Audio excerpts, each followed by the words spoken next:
Assalamualaikum warahmatullahi wabarakatuh. Berjumpa lagi bersama saya. Pada video kali ini saya akan menjelaskan tentang penyajian data dalam ilmu statistik. Di sini saya akan menjelaskan penyajian data dalam bentuk distribusi frekuensi itu sendiri. Langsung saja saya akan menjelaskan. Di sini ada beberapa poin yang perlu teman-teman pahami di dalam penyajian data itu sendiri. Nah, penyajian data itu terbagi dalam 3 poin, yaitu ada tabel, ada grafik, dan ada diagram. Nah, tabel ada biasa, distribusi frekuensi, terus ada grafik, misalkan ada histogram, ada ogive, poligon, frekuensi, dan lain-lain. Kalau misalkan diagram itu ada diagram batang, garis, lingkaran, peta, dan lain-lain. Nah, jadi dalam penyajian data itu kita harus paham yang 3 ini. Nah, untuk selanjutnya itu kita akan membahas tentang distribusi frekuensi. Nah, tapi sebelum kita melakukan penyajian data dalam bentuk distribusi frekuensi, teman-teman harus paham dulu apa yang dimaksud dengan distribusi frekuensi di dalam penyajian data penelitian itu sendiri. Nah, di sini saya akan memberikan sebuah terminologi atau penjelasan tentang distribusi frekuensi itu sendiri, yang dimana distribusi frekuensi itu adalah rumus statistik yang bersifat deskriptif yang digunakan oleh peneliti untuk mengetahui distribusi frekuensi gejala dalam satu variabel itu sendiri. Nah, jadi teman-teman harus paham ini. Harus paham sehingga ketika kita menyusun data-data yang kita sudah siapkan di dalam penelitian, kita cepat dalam dalam penyajian data penelitian itu sendiri. Nah, selanjutnya di sini ada beberapa pendapat yang saya kutip di sini menurut Al-Ghifari. Dia mengatakan bahwa distribusi frekuensi itu harus melalui beberapa langkah. Nah, di sini ada 2 langkah yang disampaikan. Yang pertama itu adalah sebelum kita melakukan penyajian data kita, yang dimana data kita dalam bentuk distribusi frekuensi, maka kita perlu mengurutkan data tersebut, baik itu nilainya dari yang tertinggi sampai yang terendah. Begitupun sebaliknya, baik dari yang terendah dari tertinggi ke yang terendah.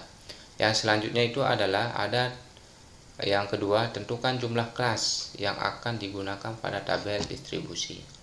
Nah, dalam buku Al-Ghifari,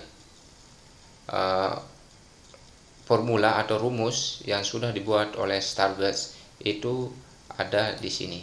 Ini adalah rumus yang sudah dibuat oleh Stargurts. Nah, jadi K itu adalah jumlah kelas. 1 tambah 3,3 log N itu adalah semua ketetapan. Dari mana mendapatkan 3,3? Itu adalah ketetapan rumus yang sudah dibuat oleh Stargurts. Nah, keterangannya di sini K itu jumlah kelas dan N itu adalah banyaknya data observasi di dalam penelitian kita. Ini adalah langkah yang pertama.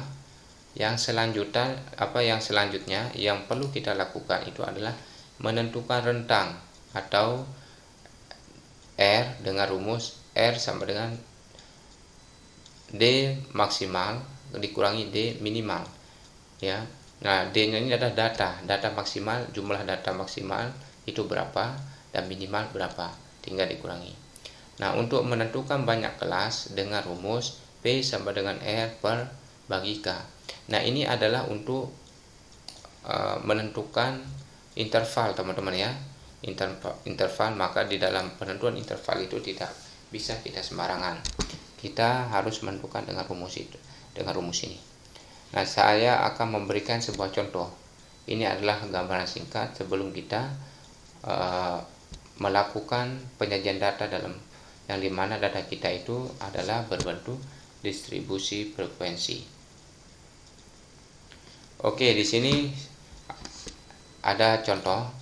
Ada dua model distribusi yang saya buat. Yang pertama itu adalah distribusi frekuensi tunggal. yang dimana salah satu contohnya adalah di sini. Nah, di sini datanya belum saya urutkan, tapi ini adalah datanya masih sendiri atau tunggal itu sendiri. Nah, jadi tinggal dimasukkan ke dalam sebuah tabel untuk menentukan berapa frekuensinya. Nah, kalau di sini kita tidak perlu menggunakan rumus yang tadi dalam penentuan frekuensi. Yang kita butuhkan itu nanti adalah distribusi frekuensi kelompok namanya. Nanti ada contohnya di bawah teman-teman ya. Tinggal teman-teman simak, mengikuti penjelasan apa yang saya sampaikan. Oke, mulai dari 41. Frekuensinya 1. Dari mana dia dapat 1? Nah, 1 ini didapatkan adalah dari jumlah angka 41 itu berapa. Di sini hanya cuma 1, ya 41, maka 1 kita kasih. Begitupun nomor 2. Jumlahnya itu cuma 1. Di sini cuma 1. Nah, selanjutnya di sini ada 47, angka 2. Nah, angka 2-nya ini di mana? Jumlah 47 itu adalah ada 2. Berarti coba kita cek 1, 2. Nah, jadi frekuensi 47 itu sama dengan 2. Nah, jadi begitu pun seterusnya teman-teman sampai nomor 12. Nah, ini kita sudah menyajikan data kelas ini ke dalam tabel frekuensi untuk mempermudah kita mengverifikasi ya data yang kita miliki. Oke, selanjutnya di sini ada namanya distribusi frekuensi kelompok. Sebagai contoh data saya sudah buat salah satu data di sini ya, salah satu contoh datanya. Nah, data awalnya seperti ini teman-teman ya, data awalnya seperti ini. Ini data awal ya, yang dimana data awal ini belum kita urutkan mulai dari terendah sampai yang tertinggi atau dari tertinggi sampai ke yang terendah. Tapi di sini saya membuatnya dalam konteks dari yang terendah sampai ke yang tinggi. Kalau teman-teman misalkan membuatnya dari yang tertinggi ke yang terendah, silakan. Ini adalah data setelah diurutkan. Ini adalah data awal ya, dan ini adalah data yang sudah diurutkan. Oke, selanjutnya kita akan membahas ini data-data ini yang akan kita masukkan kepada dalam rumus yang sudah kita buat ya, rumus yang ini. Sebelum kita masukkan ke dalam tabel dan membuatnya menjadi histogram batang dan lain, kita menentukan dulu ya nilai K-nya berapa, nilai R-nya berapa, dan intervalnya itu berapa. Oke, langsung saja kita akan mempraktikannya.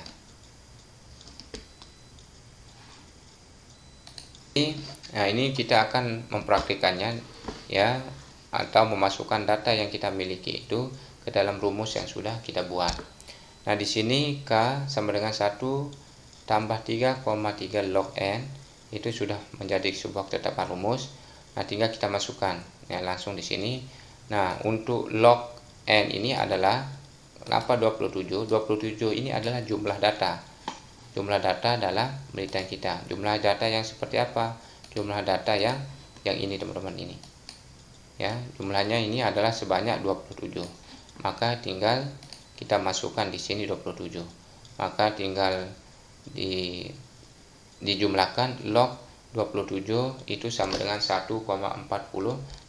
1 tambah 30,3 kali 1,43, maka hasilnya itu ada 5,71 sama dengan 6. Kalau kita bulatkan menjadi 6. Nah, jadi jumlah kelasnya sudah kita tentukan.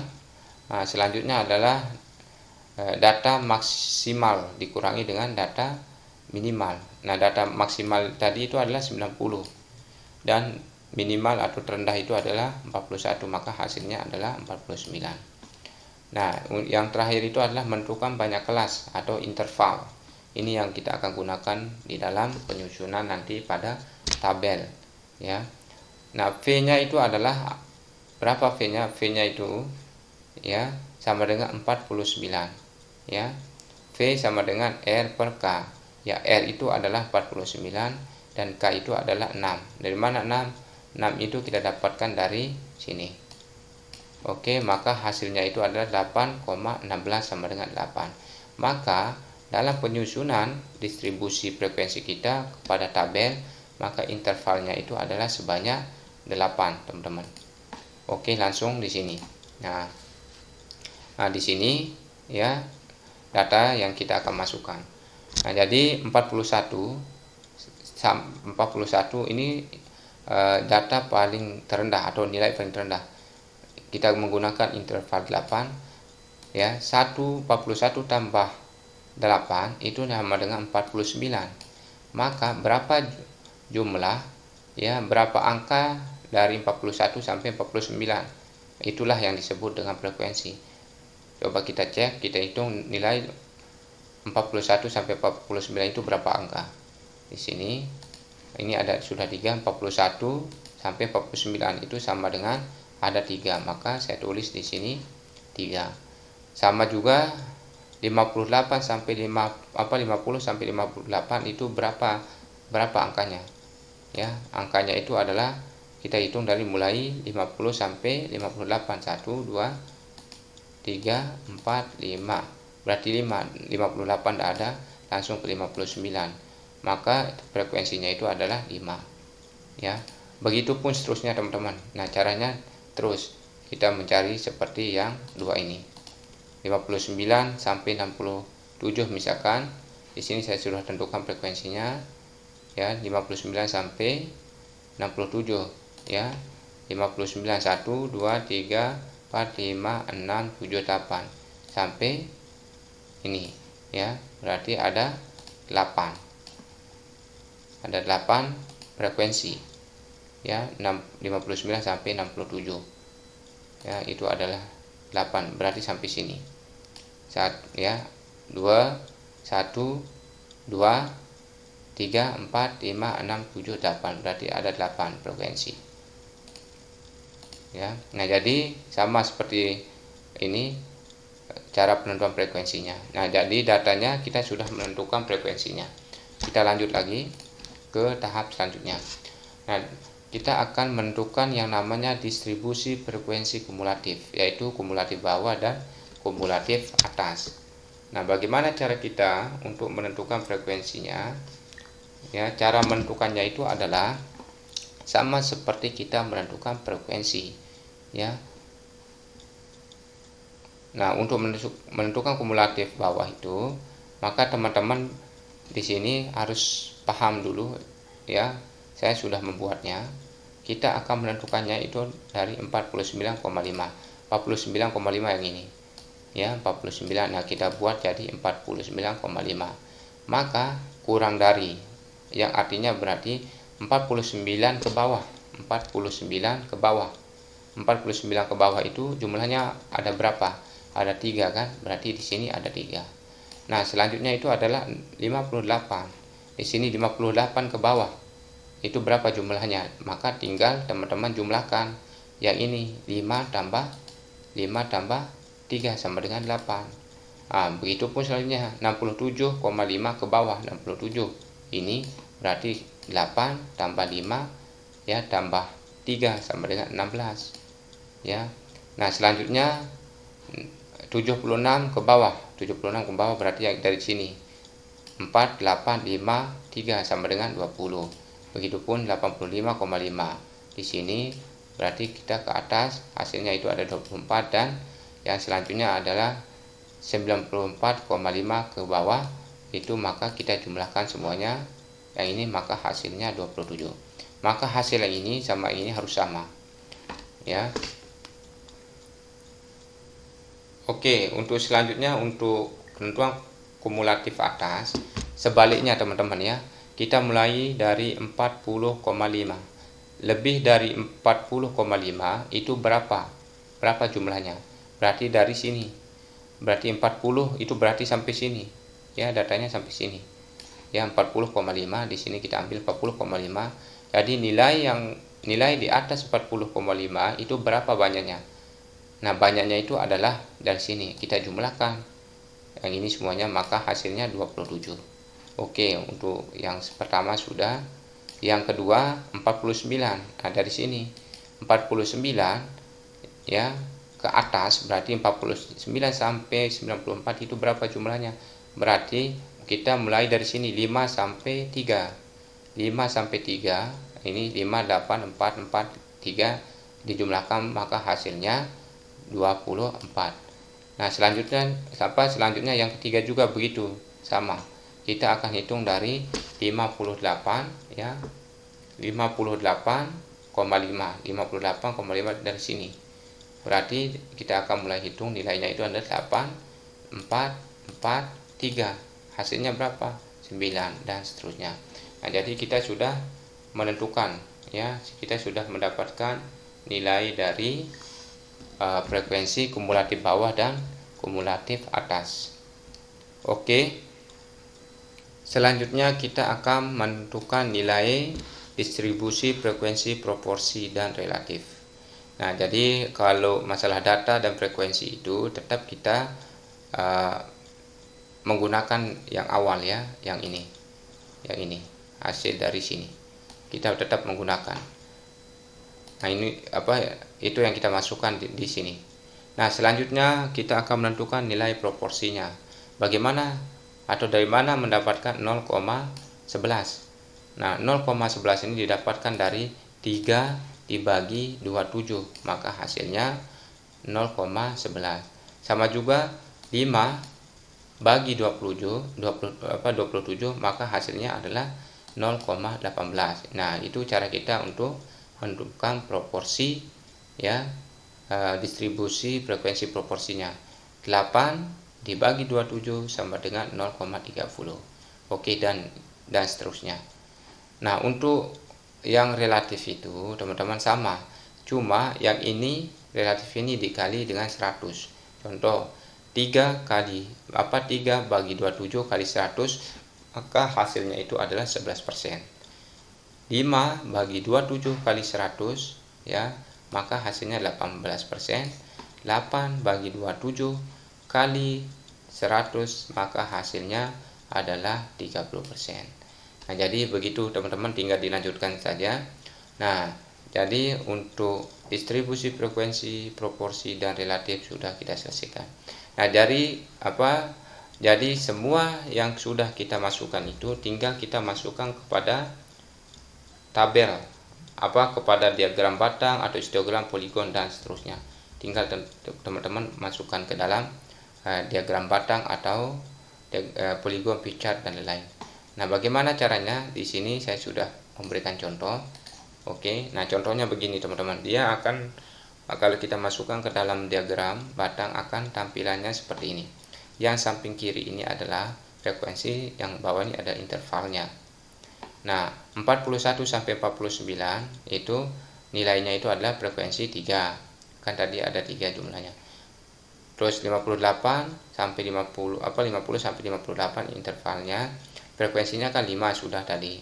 Yang ini ke 5 sudah. Nah, terus selanjutnya yang 59 sampai 67 ya, frekuensinya itu adalah sebanyak 8.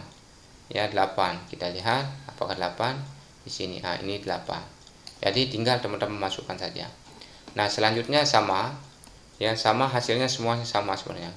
Cuma ini adalah yang membedakan itu adalah ada yang diagram batang, ada yang histogram. Nah, yang membedakan histogram dengan diagram batang ini adalah ini posisinya. Kalau histogram itu adalah dia setiap batang-batangnya, yang ini balok-balok ini dia mepet, dia menyatu. Ya, tapi kalau diagram batang dia berdiri sendiri seperti ini. Dia ada penghalangnya. Nah, jadi begitu teman-teman. Nah, selanjutnya kalau kita melihat dari poligon sama, kita menggunakan yang tadi 3 dari 4, 1 sampai 9 itu 3, dia pakai garis, itu namanya poligon, pakai line dia teman-teman ya. Tinggal nanti cara membuat yang ini bisa menggunakan Excel, bisa menggunakan PowerPoint, secara otomatis dia akan menampilkan seperti ini.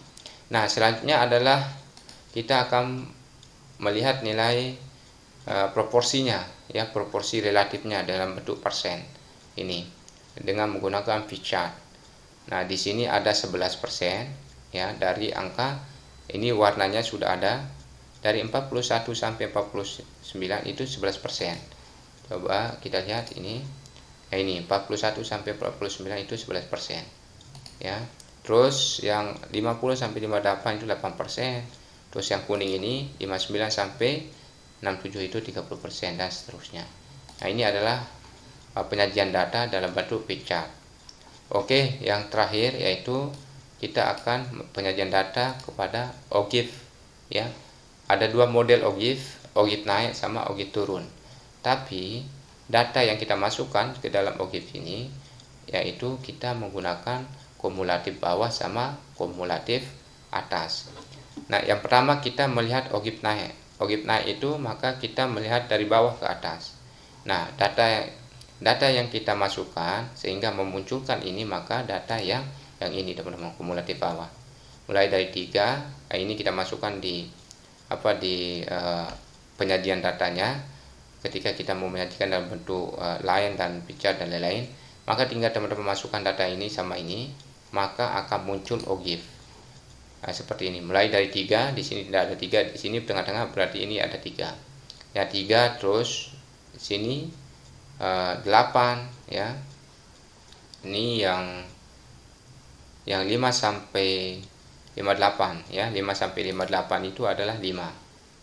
Ya, 5. Dia naik, posisi dia itu adalah naik, terus naik. Ini namanya OGIF naik di dalam penyajian data.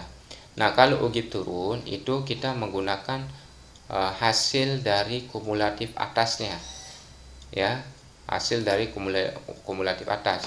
Maka nilainya itu akan dihitung mulai dari 27 sampai 23. Nah, hasilnya itu adalah seperti ini. Ini mulai dari 27, 23 sampai dengan 3. Nah, begitu cara kita teman-teman untuk menyajikan data, ya, penyajian data dengan menggunakan distribusi frekuensi di dalam sebuah penelitian kita. Oke, gitu saja penjelasan dari saya. Semoga bermanfaat. Selamat mencoba dan sukses selalu.